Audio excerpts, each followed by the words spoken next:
You're listening to the Spirit Podcast. Welcome back, beautiful souls, to the Spirit. I'm your host, Beck, here to guide you through another journey into the metaphysical, the mysterious, and the downright extraordinary. And of course, I'm joined by my wonderful co-host, Rachel. Hello, everyone. Rachel, how's your energy today? Schumann spike or smooth sailing? Yeah, I'm feeling good energy today. So I know there's been a lot of Schumann activity, but it's doing good for me, which I'm happy about. Today's guest is someone who has managed to bridge the worlds of science and spirit in a way that's not only insightful, but downright revolutionary. Erin Brown, a.k.a. the friendly neighborhood energy alchemist, a.k.a. Consciously Erin, is a skilled clairsentient, energy channel, intuitive, oracle reader, shadow work specialist, you name it. With over 2 decades of experience in healthcare and education, she brings an analytical eye and a healer's heart to everything she does. One of Erin's standout specialties? The Schumann Resonance, often called the heartbeat of the earth. But Erin doesn't just track the graphs, she decodes them. She interprets how Earth's frequencies weave into our consciousness, our health, and even our spiritual awakening. Trust me, you're going to want to buckle in for this. Erin, welcome to the Spirit. We're thrilled to have you. Thank you. I'm very excited to be here with you. Let's start at the beginning, Erin. You've had such a rich blend of experience from healthcare and education to energy work and intuition. How did you first come to realize you were clairsentient, and what led you to merge your scientific background with your intuitive gifts? You know, it's a really interesting journey. I spent 25 years as a nurse in ophthalmology and then sort of progressed through burnout into education. So in 2020, I'm teaching medicine at a local medical school, designing high-tech simulations using really advanced technology for our new doctors. And I had been diagnosed with a disease that can ultimately be very detrimental. And then COVID hit. During COVID, I got sent home from the university. It's really hard to teach medicine over Zoom. So I spent a lot of time sitting by myself, and it suddenly dawned on me that I had access to this huge library of medical information. So I started researching my own disease, and long story short, I, through my own research, figured out I had been misdiagnosed. So I take this to my doctor, and a whole series of events unfolded, which led to this spiritual awakening that I had, because what I had put my faith in blindly, medicine, I felt betrayed me. And I thought, well, if medicine isn't true, then what else isn't true? And that sort of blew the door open for me. My biggest problem in this whole thing is I was physically feeling things. I was seeing things with my eyes. I was hearing things with my ears that I could not quantify or explain to anybody. And as somebody in medicine, that's really hard. It really shakes what you think you know. I ended up going to see my primary care doctor, who is this wonderful man, and he just looked at me and he said, "I don't think you're going crazy. I think you need a vacation." I said, "Okay." And I took a vacation and started meditating, and that really just led me down the road. As far as being clairsentient or claircognizant or any of those things, I didn't even know what those things were. So I'm still figuring all that out. But that's the general gist of how I got into this. When something that I had put my identity in full-heartedly was suddenly taken away, my whole identity disappeared. And I had this need to rebuild that. So here's a really interesting little caveat. In my undergraduate studies, I was learning psychology. And my final project was I had to write a paper, a dissertation on a fringe religion. And I chose this woman named Doreen Virtue. And I don't know if you've ever heard of her, but Yes. at the time, she was really huge in the spiritual world. And she was talking about talking to angels and all this stuff. And I wrote this paper and literally pulled this woman apart. I was so mean in everything I said, but I used rational psychological principles to do this. Got an A on the paper, graduated. Years go by, probably 15 years go by, and I'm at this place where I'm opening my own brick and mortar wellness center. And in walks this friend of mine who is kind of a mentor to me. His name is John. He doesn't know this story. And he handed me a stack of books. And he goes, "Hey, I have these books. I think they'll be really helpful." And I looked down, and every one of them was a Doreen Virtue book. Oh, man. And I stood there and I thought, wow, okay then. Yeah. This is a very full circle moment. So Yeah, it's always been diametrically opposed to me. I never bought into acupuncture. I never bought into Reiki. I never bought into any of those things. I understood the placebo effect because it applies to medicine, but I never really bought into any type of energy work or anything like that.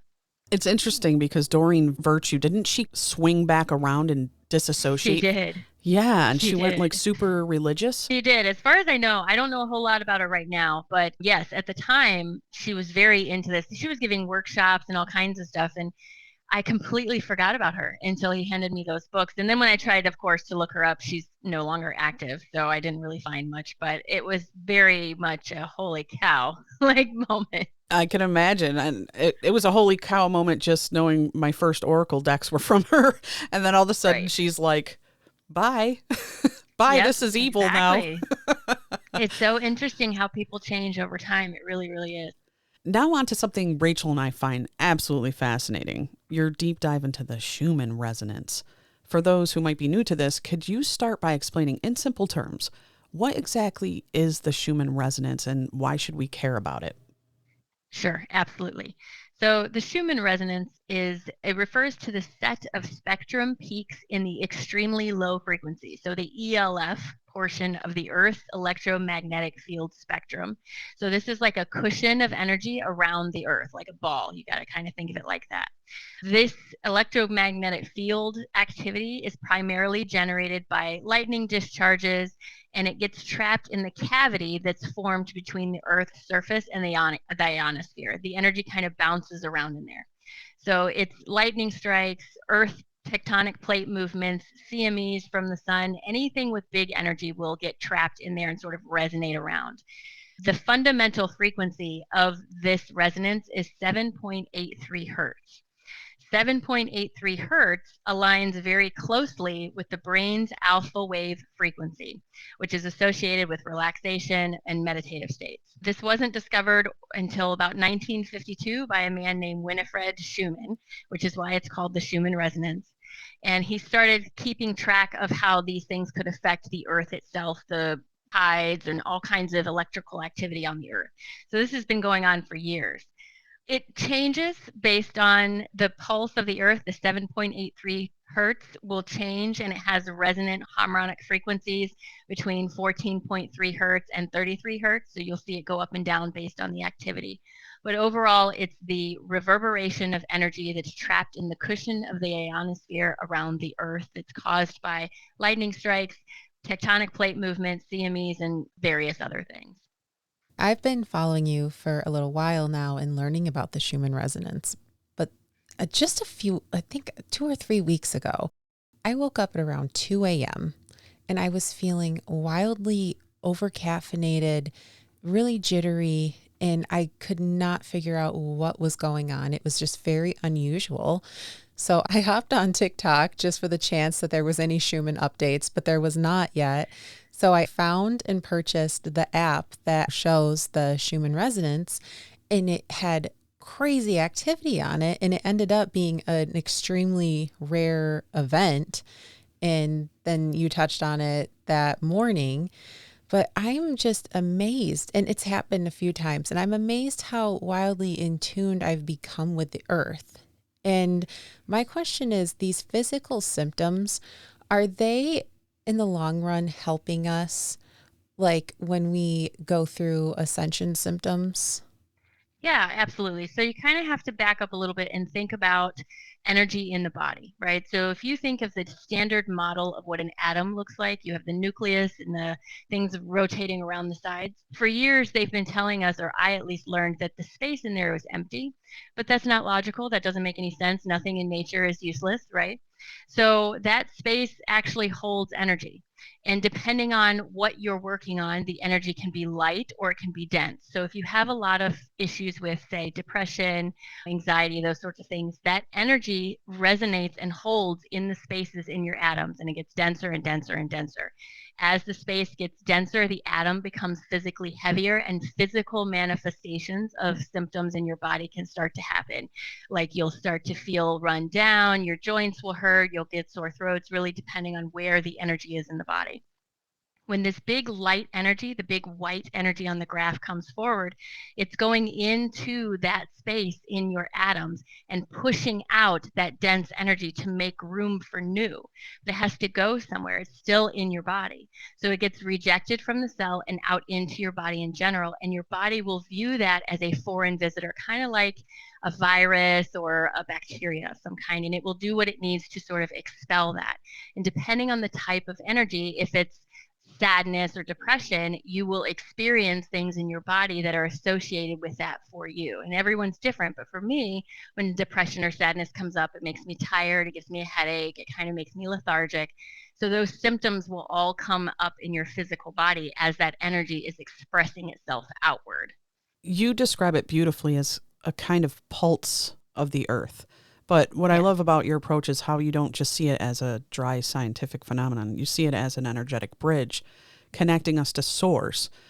Can you expand on how the Schumann resonance affects not only just the planet and our bodies and minds, but even our spiritual development? Sure, of course. So the way this sort of started for me is as a scientist, I want an explanation for everything. I'm not someone who's easily going to say, oh, I'll just take it on what you say. And during my awakening, I started to notice that the way I felt physically and emotionally would change drastically from day to day sometimes. And I could not find a viable, logical explanation for this. I happened to have a conversation with a friend of mine who is a meteorologist, and he mentioned something about the Schumann resonance. So I started keeping track of it. And for a year, I was taking down data points every single day. What does the energy look like? How do I feel? And anything associated with that. And what I started to notice is these big white patches. I always felt them in the upper area of my chakras, like crown, third eye, throat, everything connected to the etheric. And it would bring pressure, ideas, and all sorts of things. This energy is exciting your molecules, exciting everything in your body, the big vibrational high white energy. So it starts to get your focus to move outward because you are expelling energy of excitement. When the energy is that red depressive piece, it tends to be deeper in your system, usually in your lower chakras, and it usually has a lot to do with density. You're pushing out dense energy. So red, I always picture it like a fire that comes in and burns up pieces of energy in your system so that you can let it go. It's always there. People ask me all the time, well, are people who are unawakened affected by this? Yes, absolutely. Just because they don't know it's there doesn't mean it doesn't affect them. But once you know that you're affected by it, it tends to have more of an effect because your focus is on it. Kind of like the idea of if you buy a new car, when you're driving home, you suddenly see 15 versions of that same car because you're aware now that it's there, when otherwise you may have been driving home and passed the same 15 cars and never noted them. Hopefully that answered your question. I feel like I kind of went off the rails a little bit, but hopefully that answered your question. That actually answered a couple of my questions, which was awesome, because I feel like this is a collective thing. Even though you've spent years documenting these frequency patterns alongside your own physical, emotional, intuitive experiences, I think collectively people are feeling those shifts. I think it depends on where you are and what you're doing. If you're someone who's in the stage of your awakening experience where you're dealing with a lot of deep programming that you're trying to get rid of, the red energy tends to be more physically effective than the big white energy because you're in such a state of release. But if you tend to be someone who's done a lot of release and now you're welcoming new, the big white energy tends to be more effective. So it just depends, but we're all accepting all energies all the time. For our listeners tuning in, how might they begin to recognize when their bodies are responding to a Schumann fluctuation? Well, you can just start by checking the graph and writing down how you're feeling. This was just a loose leaf notebook that I started keeping track of this in and ended up with 365 data points. And when you start to show yourself the evidence, it's hard to argue with you. People always tell me, well, it doesn't always match up. And that's true. It's not always going to match up because we're all individual. But the easiest thing people can do is start paying attention to what your body feels like and what emotions are coming up. And if it is out of place, if you have a cold and you wake up with a sore throat, that's not out of place. But if you were perfectly fine the night before and you wake up and you feel fine, you don't feel sick, but you have this scratchiness in your throat, it is worth investigating. What was the Schumann doing? What's something I'm working on? Is this release energy coming on? I'm feeling it in my throat. So what am I holding back on speaking about? You kind of have to backwards track yourself through it. You recently said that you were given the title of Frequency and Clarity Coach, a name that was given to you in a dream.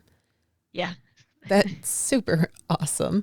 But what other things are you able to do in your dreams? And what advice do you have to help others master dream communication? Because I know you've also talked about the man with the white beard, who I find extremely intriguing as well. Yeah. So the man with the white beard is pretty new for me. He's just started showing up recurringly in my dreams in the last couple months. He's never spoken to me with a voice. I don't ever hear him. It's just I know that what he's thinking. I've asked him his name before. He's never answered me. He just shows me things. I've never been one to be able to control my dreams. I am just now getting to the point where I can recognize and hold on to the dreams I had when I wake up. So I'm not necessarily lucid when I'm dreaming, but when I wake up, I have a very clear snapshot memory of what happened. And I'll either grab my phone and speak it into my phone to try to catch it before it disappears, or I'll write it down. But even this is pretty new for me. I did have my guides once tell me, because I wasn't remembering my dreams for a long time and I thought maybe something was wrong. But I did have my guides tell me in a meditation once that when we dream, your physical body needs rest, but your metaphysical body is pure energy. It doesn't need rest. So when you are resting physically, the greater part of yourself kind of leaves and goes and does jobs and learns new things and comes back. And if you aren't remembering your dreams, it's often because what you are learning is not necessarily applicable to where you are right now in your journey. And if you were to remember it, it would confuse the situation or muddy the water in some ways. So either the dream will come through as weird or garbled and doesn't make any sense, or you just don't remember anything.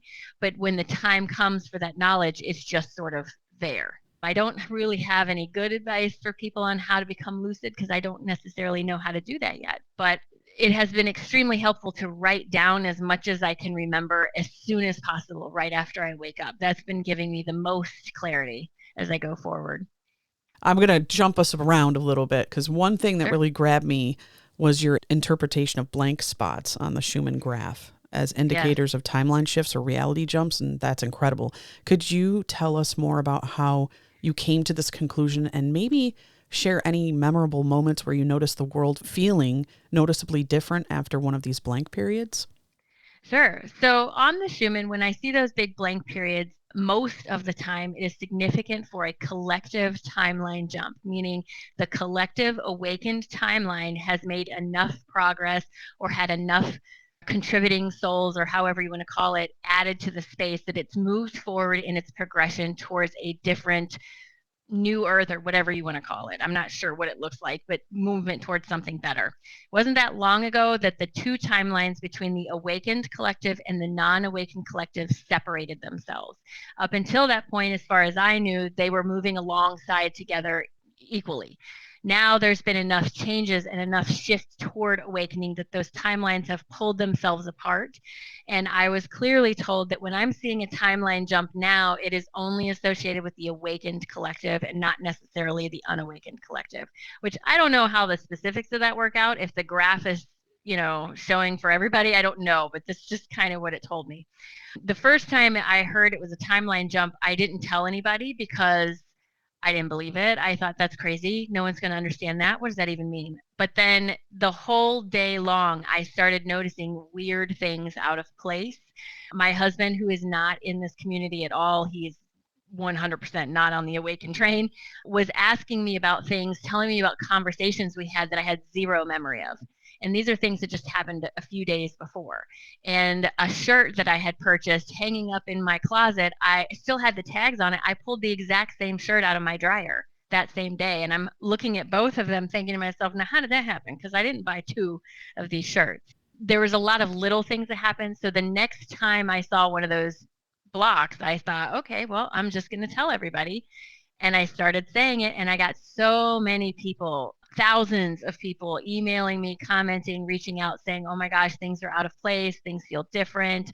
I noticed it when we had a big timeline jump right before, I believe it was February, when all of the UAPs started appearing in New Jersey. Yeah.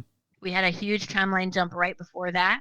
We had another big timeline jump right before all this Egyptian discovery stuff happened. So it's interesting to see. It's not always right on the surface. A lot of times it's underneath. You get these new Mandela effects that show up. You start seeing videos about those, all kinds of stuff like that. That's wild, because actually Rachel just sent me a TikTok yesterday with a girl that exactly went through the same thing with her clothes with the tag in her closet. Yeah. Mentioning what they found under the pyramids, they just discovered really interesting things under them, which is fascinating. But could you talk more about that? Yeah, absolutely. So the article I'm pulling from was published on March 21st, and it reported this discovery of complex structures beneath the pyramids in Egypt. While the direct connection between these findings and the Schumann resonance is still kind of under investigation, it was noted in the article that ancient civilizations may have been aware of the Earth's natural frequencies and intentionally designed their monumental structures to harness or resonate with these energies. So looking at the designs, it, to me as a layperson with a son who's going to be an engineer, looks like a power plant. It looks like some sort of resonator, and it's built over a ley line and close to water, which all of these things are part of the Schumann resonance. Every time the plates move, the Schumann changes.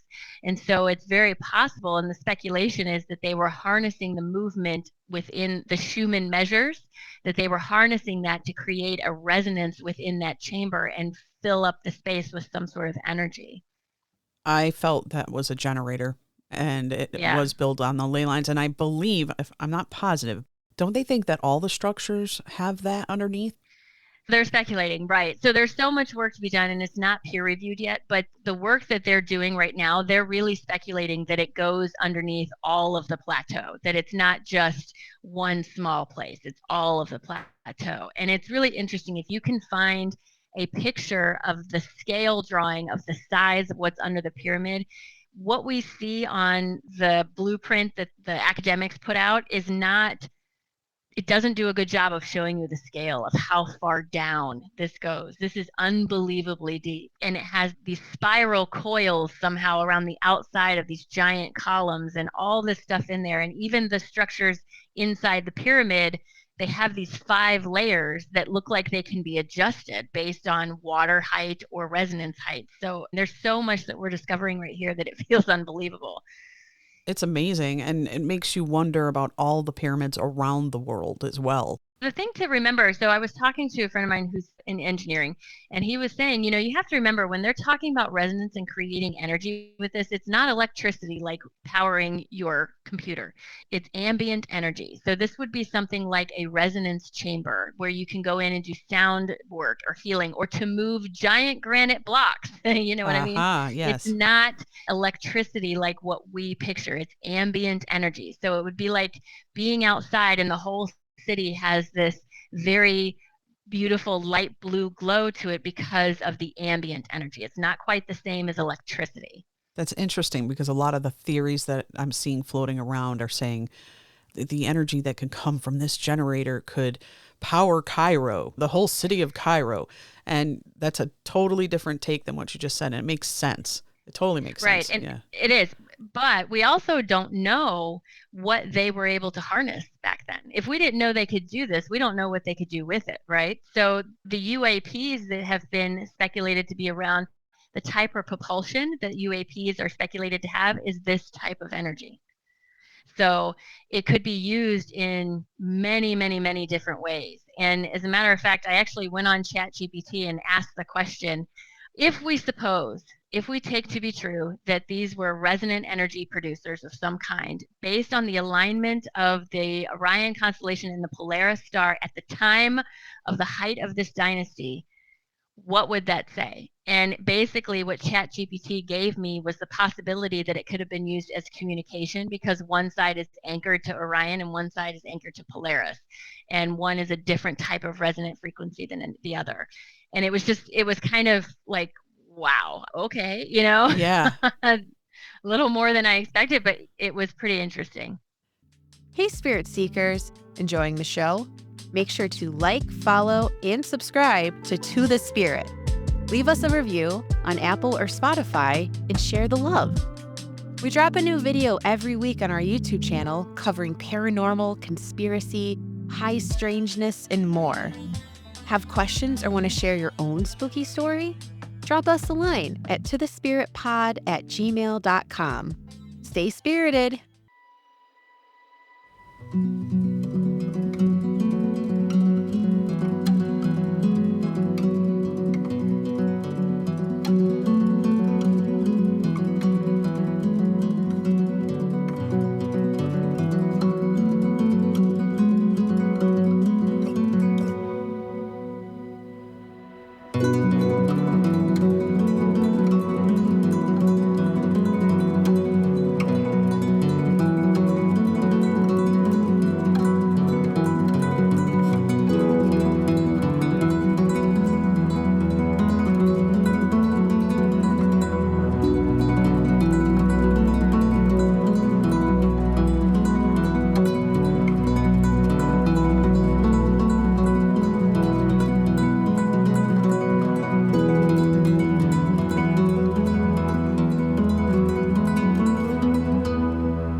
Just to let you know what it specifically said, I have it here. The southern shaft from the king's chamber lines up with Orion's belt, sacred to the Egyptians as the home of Osiris, the god of rebirth and cosmic order. The northern shaft aligns with Alpha Draconis, the pole star of the time, representing permanence and celestial oversight. So it was perfectly lined up on a ley line. I mean, how many times they got to tell us we have a tail before we say, oh, we have a tail? Right. We're living in crazy times. It's amazing to be here right now to witness this stuff. Yeah, we really are. One of my favorite sayings is, it's only science fiction till it's not. And I don't know who said that, but it seems to be very, very true. You've also mentioned the differences between the Tomsk readings and the Italy readings, one focusing on amplitude and the other on frequency shifts. For those that are trying to track these at home, how can we best read and interpret these charts without getting overwhelmed?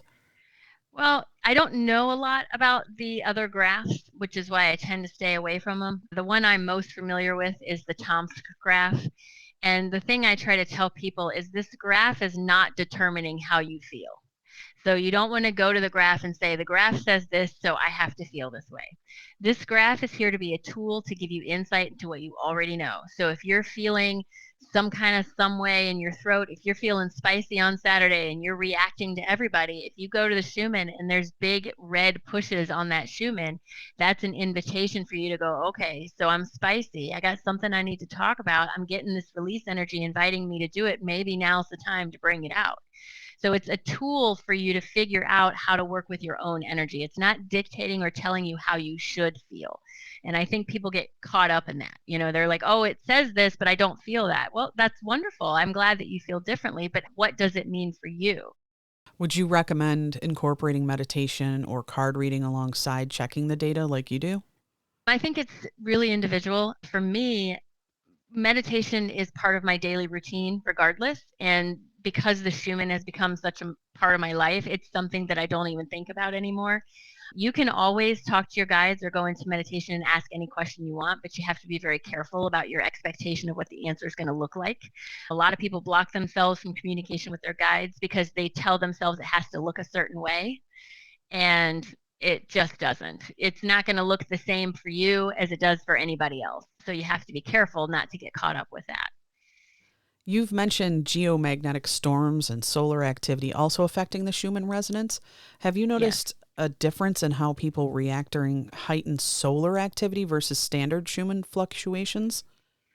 More physical symptoms, I'd say. When we have a big coronal hole that's facing us and it produces a lot of solar wind, which is literally what's happening right now. If you look at a picture of our sun, the whole bottom half of the sun, it looks like a coronal hole facing us. This strips away our geosphere. I think it's called a geosphere. This is our protective bubble, and it can cause lots of migraines, especially if you're sensitive to energy. It'll make it even worse. But I don't necessarily see that specifically, other than that one instance where it tends to produce more migraines, not specifically for a geostorm.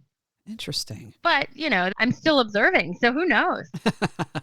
Well, you talk about how sunrise and sunset are natural times when the Schumann resonance is strongest. Do you recommend that people tap into specific practices at those times to better align with Earth's frequency? Well, the only reason I suggest people to meditate early in the morning is because that's when the veil is still thin for them.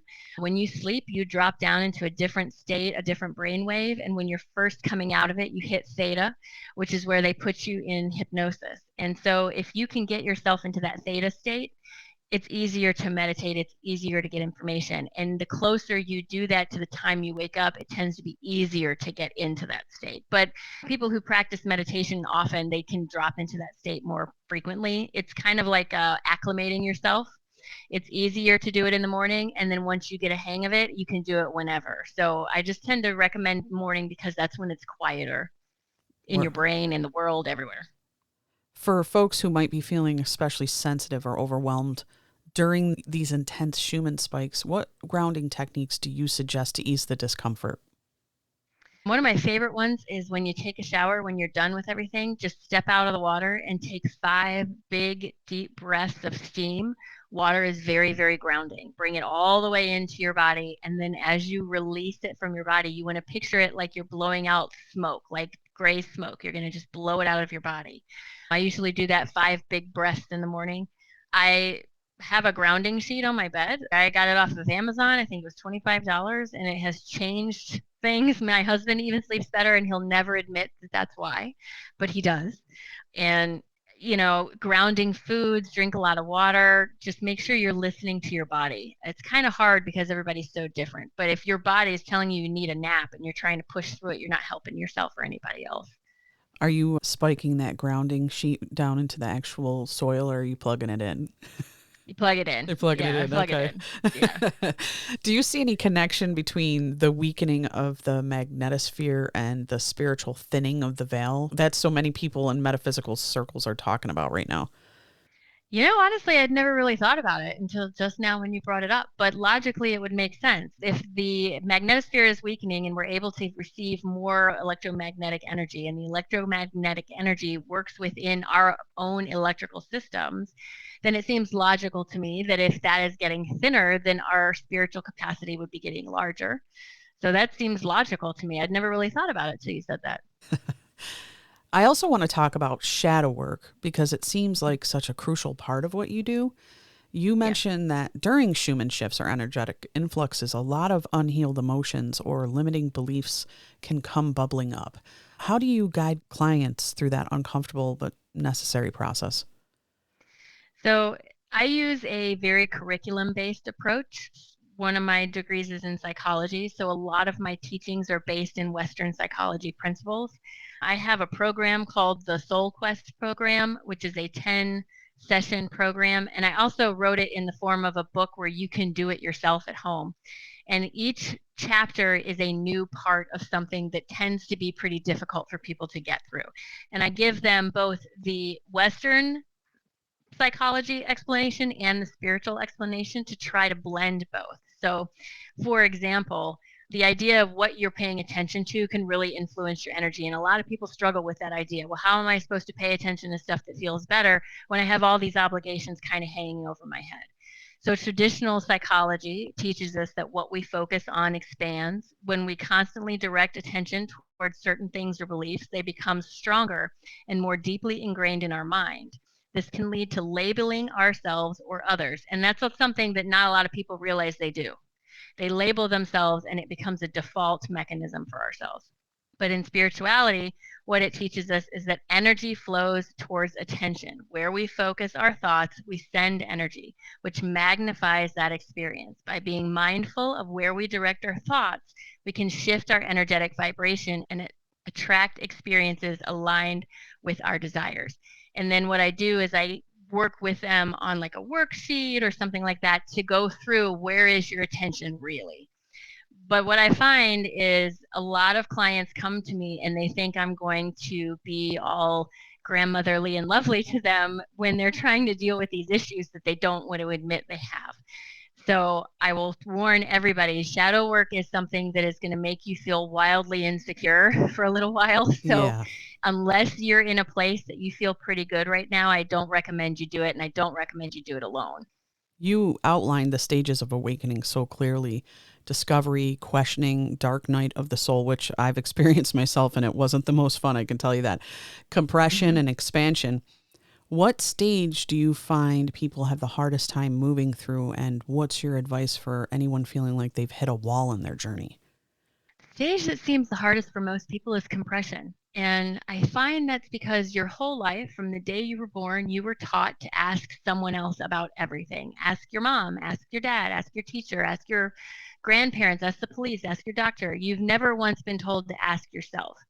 And when it's put to you that you really need to start asking yourself, that is so disruptive for so many people because we have been conditioned to look for outside gratification of you're making the right choice, outside validation of, yes, this is the right thing for you. That when you have to trust your own voice, it is extremely difficult and it takes a while to get through that sort of thing. Small steps. You can't tell yourself, I'm going to change my life overnight and expect it to look that way. It doesn't work that way. We live in a physical environment. So while you may have a big giant idea in the 5D, it's got to come all the way down to the 3D. It's going to make some changes. And in those changes, you're going to have to let go of your belief that it has to look a certain way, or that other people have to acknowledge it, or whatever else comes down the pike. But you can always get there. It's just, you can't be too hard on yourself. You're unlearning a lifetime of asking other people for support, and you're not going to learn that overnight. So slow and steady wins the race. This is my favorite saying. Slow and steady wins the race. And patience. I've been learning that one. Yes, yes. Expectations will ruin everything because pop culture, everything around us tells us things should look a certain way. And when they don't, we get in our heads and call ourselves failures because it doesn't look like that. But if we are each energetic frequencies, a single energetic frequency unique to you, then it stands to reason that anything that reaches you has to be unique for you, like a key in a lock. So it's not going to look the same for anybody else. We got to stop comparing ourselves to everybody and just, this is me. I'm going to compare me now to me 3 weeks ago. That's the only comparison you need. Now, you've worked with clients all over. Have you noticed any patterns recently, maybe post-pandemic, about how people's awakenings are speeding up or intensifying? I have noticed a lot of patterns of women awakening. I have not had a lot of men reach out to me, I will tell you. It feels like the rise of the divine feminine returning and trying to balance out this divine masculine that we have. I am finding that the people who tend to be drawn towards me are people who have had very logical and organized physical lives, doctors, nurses, engineers, because they struggle with an etheric concept just sort of out there. Eckhart Tolle is a wonderful author and he's beautiful and all these wonderful things. I cannot read his work if you paid me. It's like trying to read spaghetti. But Dr. Morehouse, who's a PhD in physics, he's a CIA operative, he built the remote viewing program. I can read his book because he wrote it through the lens of science. And if you grew up and have a basis in science and try to read something that's sort of artsy out there, your brain isn't going to comprehend it. So you have to find the teacher that speaks the language you speak. It doesn't mean the other teachers are wrong. It just means that that's not how you can hear it best. So be open to the idea that any teacher anywhere can teach you something. And it's not just Eckhart Tolle or Ram Dass or whoever. It's whoever you find that speaks the language you do. You're the perfect person to facilitate that with doctors and lawyers, actually.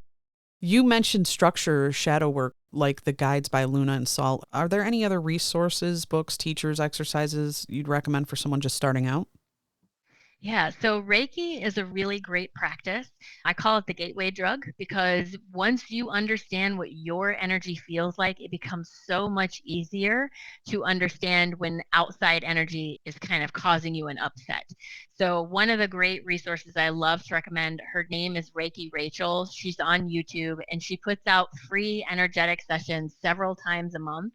They're usually 30 minutes or less. you can just put on your headphones and lay back and just let her talk you through this and calm your energy down.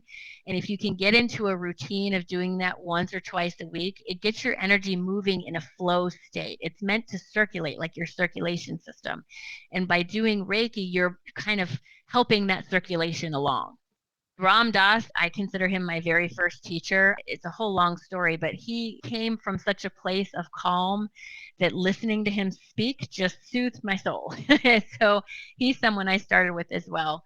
But I think you just kind of have to explore. I try to tell people not to follow too many teachers at once because you'll overwhelm yourself.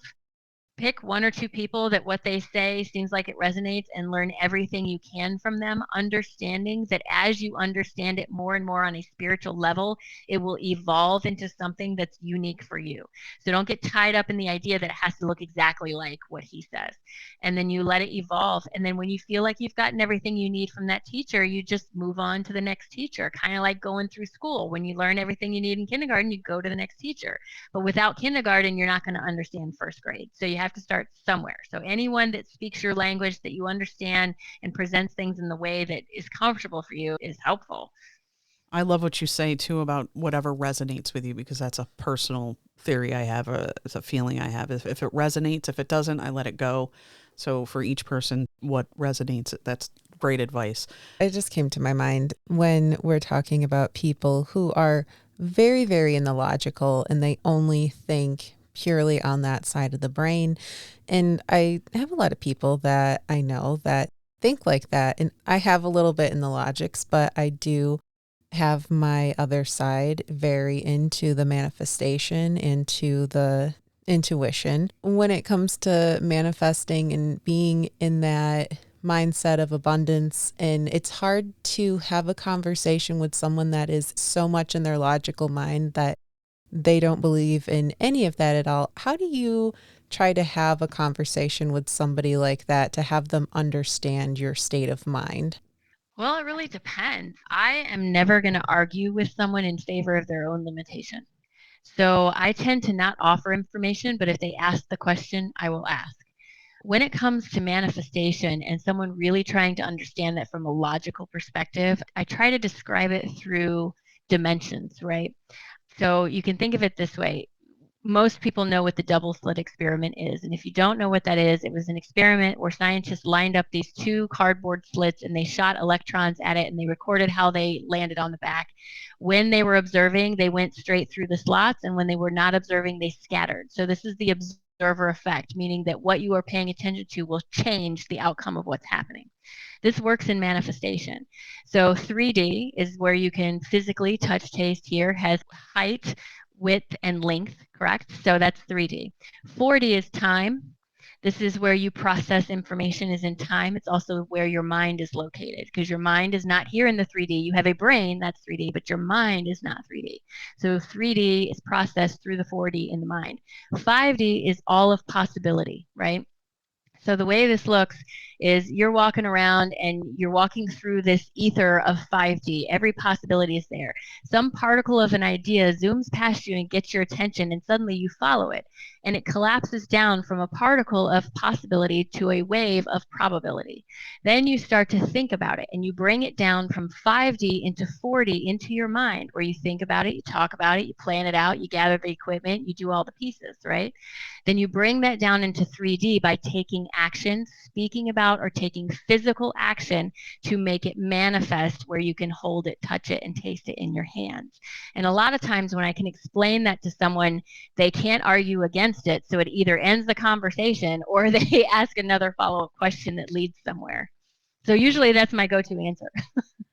You've written about global events like political unrest, natural disasters, or even increased UFO sightings, coinciding with shifts in the collective timeline. From your perspective, how can we stay anchored in higher consciousness when the collective timeline feels chaotic or fear-based?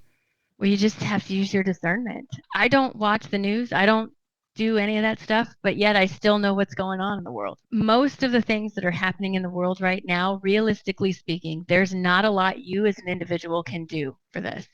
And based on the principle of law of attraction, what you put your attention on will expand. So if there is, let's say, a war going on in Ukraine and you feel helpless to do anything about that, your attention to the war is not going to help the war, and it's only going to make you feel anxious, right? It's not ignoring it. It's not burying your head in the sand, but put your attention on something that does help you feel like you're working towards that cause. So if the war is something you're concerned about, instead of sitting around and fretting about how you can't help, go do something that makes you feel like you're helping. Go to a donation bank and pack a bag for people, or donate money, or do something that you can do that helps you feel that way, even if it's just on a local level. That way you're putting good energy towards the solution and not bad energy towards the problem, because the problem and the solution have different frequencies. Anyone who's put together an IKEA desk can tell you that. They have different frequencies. When you're sitting there and frustrated because you can't find screw F to go in this stupid board, you're never going to find it the longer you sit there. You got to get up and walk away and do something else. When you come back, it's usually right there in front of you. And the same thing happens globally. I understand there's a lot going on in the world, but realistically, if you cannot do anything from where you are, it is not helpful to you or anyone else for you to sit in the anxiety of, I wish there was something I could do. It seems like collective timelines are splitting further apart. Do you think there's ever a point where people might feel like they're almost living in a completely different reality from another? Yes, I think that's happening now. And one thing I want to make sure people understand is the awakened and the unawakened timeline is not, I get this a lot, it's not about who's right politically. It's not about any of that. Both parties, all political factions are on both sides of the timeline. But it is our ability to step outside of our own perspective and look at someone else and say, I understand why you feel this way. Let's talk about it and find a compromise. That is what the awakened collective looks like. So when you are more focused on compromise, perspective, and working together, you don't have as much conflict as you do with someone who's stuck in what they believe. Hopefully that answered your question. I feel like I kind of went off the line there, but hopefully that answered the question. The more people are stuck in their own opinions, the more you can see the divide in the timelines. There are things that happen in this world that I have no clue are happening. And there are things that happen in my world that people have no clue are happening. It doesn't mean it's not happening either place. It just means it's not part of your timeline. That makes sense. If someone is stuck in what feels like a lower vibrational timeline, maybe filled with fear or chaos, what do you think the first step they can take is to realign themselves to a higher one? Turn off the news. Okay. Yeah, we hear that a lot. Turn off the news. Curate your physical timeline just like you do your social media timeline. You know, my mom was complaining to me that she was having nightmares. So I started talking to her and I'm like, what are you doing before you go? Well, I do this and this. Well, you're watching Dateline every night before you go to bed. Maybe don't watch murdery shows before bed, Ma. You know, like it's just simple little changes that you do yourself that are going to make the difference. It's impossible to go from one extreme to the other, but you have to make small changes. Stop watching the news. Stop feeding into the conversations that get you riled up. If you have a friend that you know all they do is complain about their boyfriend when you go out, don't go out with them anymore. Doesn't mean you can't talk to them on the phone. Doesn't mean you can't be friends with them, but don't invite them to your house. You know what I mean? Yeah. Like give them space. You just have to physically make those changes. And that's part of that compression stage. And a lot of people don't like that because friends that you had for years are suddenly no longer coming around, or you don't feel like you get along with as well, or something like that. But this is purposeful because you're curating your energetic frequency to attract something better. Absolutely. You have to kind of get rid of the old in a way to bring in the new. And I don't mean that in a mean kind of way, but it as hard as it is, like you said, it's something that has to be done. Yeah. And for a lot of people, I tell them, you know, boundaries are not about cutting people off. Boundaries are about, I love this relationship and you enough to give us the space we need to grow individually so we can come back together collectively. I'm not someone who's ever going to cut anybody off. I've never have. But I will give you plenty of space until you reach a point in your life that I feel like we can get along better. Absolutely. I agree. Now, Erin, I like to ask all of our guests, I try to every time, but what is your astrological sign? I am a Leo. A Leo. Yeah. Okay. Yeah. We like to ask, we're trying to gauge it, but it's all over the place, Rach. Yeah. We're finding them all in different astrological aspects. Yeah. I am a Leo. And I had a numerology reading, which I don't know a lot about numerology, but I had a numerology reading with Larissa, goddess of numerology, and she told me she does like a 5-pointed star, and she said out of these 5 points, 4 of my points were master numbers. And I said, is that a big deal? And she looked at me and she goes, yeah, it's a big deal. I go, okay. That's awesome. I don't know. I want to have a little fun before we wrap up, okay? So we're going to do Sure. a rapid fire round, quick answers only. Okay. Favorite Oracle deck right now? Intuitive City Oracle deck. One non-negotiable part of your morning routine? Meditation for sure. Craziest synchronicity that you've had recently? I went to Mexico recently, and my trip was from 2:22 to 3:03. I boarded the plane at 11:11. I sat in seat 11. I landed at exactly 3 p.m. in Chicago on the 3rd. I pulled up in my driveway at 5:55 and climbed into my bed at 8:55 that night. That's Wow. rad.